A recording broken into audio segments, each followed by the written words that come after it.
My inner child is a stubborn little bitch. Well, she's not really a little bitch, but she is pretty damn stubborn.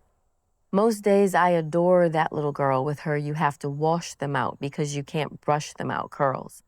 But she led me down a treacherous trail to a marriage to an abusive and narcissistic psychopath because he made it okay for me to be angry, and she needed that. She now leads me around to date after date, looking only to realize her little girl fantasies because she needs them to live outside my mind. It isn't her fault completely. She's just a little girl whose unmet needs and unresolved anger shaped me and nearly allowed my assured ruin. She missed out on the family life she wanted, the one she felt she had a claim to. Maybe she did have a right to an expectation of a healthy and intact family life, but she didn't get it. Certainly not in the package she wanted. So there it is. She missed out, and someone was going to get her what she wants. That someone became me. As a consequence of my unsettled anger, I made choices and sometimes fell into situations I do not believe I would have if my extreme emotions had been explored and set free. But no one was watching my downward spiral. No one understood or even saw the effects of their actions on me. So I coped, as most children did in the 70s and 80s before therapy became commonplace. I coped alone and on my own, just being and not progressing through the damage and grief ensuing from my real and perceived abandonment due to my parents' divorce. Not being shown how to work through my pain in a safe and honest place, I became ripe prey for someone who knew how to influence a person tethered to her daddy issues. He made it acceptable for me to have anger. He didn't help me through it, of course. That wasn't his game plan. Instead, he acknowledged it, which is all I ever wanted. But then he used it to exploit and manipulate me into believing he was all I would ever have. And at least he wasn't leaving, so take what I could get. He used my unreconciled past, among other things, to fence in the best of me. And I existed and endured in that psychological prison for 21 years.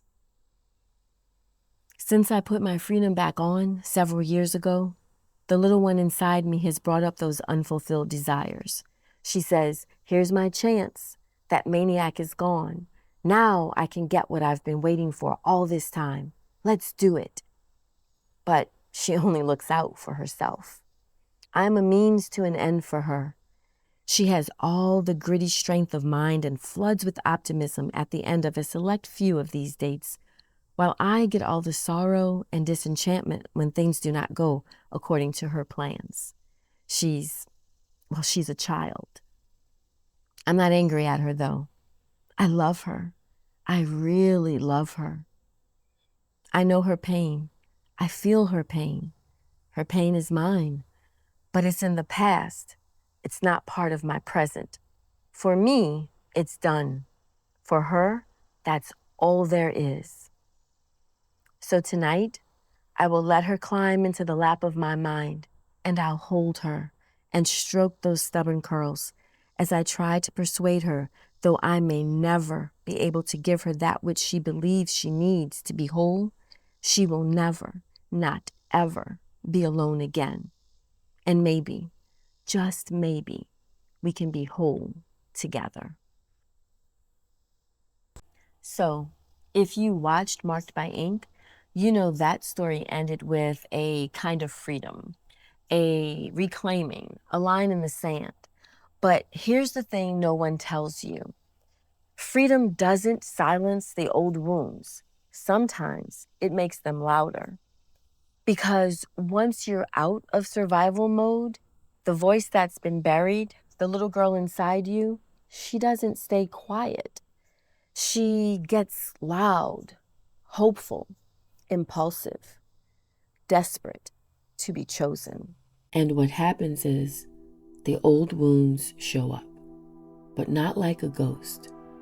The old wounds don't just ache, they act. They show up in your choices. They pick your partners. They walk into the room before you do. They call desperation love. They call motion healing. They confuse attention with devotion. They push you toward people who feel familiar, even if they're not safe.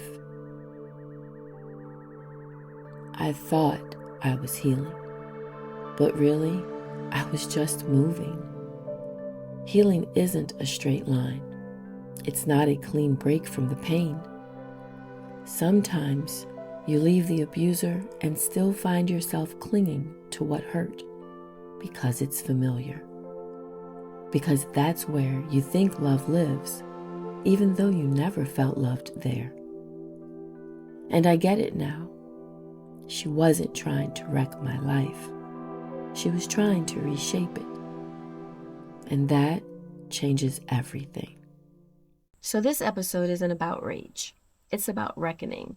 It's for every woman who thought getting out was the finish line, only to realize it was just the beginning of unlearning. It's not just about leaving them. It's about unlearning who they taught you to be. That's what I'm doing now. Loving her, but not letting her lead. And that's where the real healing begins. If any part of that sounds like you, like maybe you've been letting your pain make your choices, not because you're reckless, but because you're still healing, then I just want you to know you're not the only one. We all have younger parts of ourselves still waiting to be held. This space is for them and for you.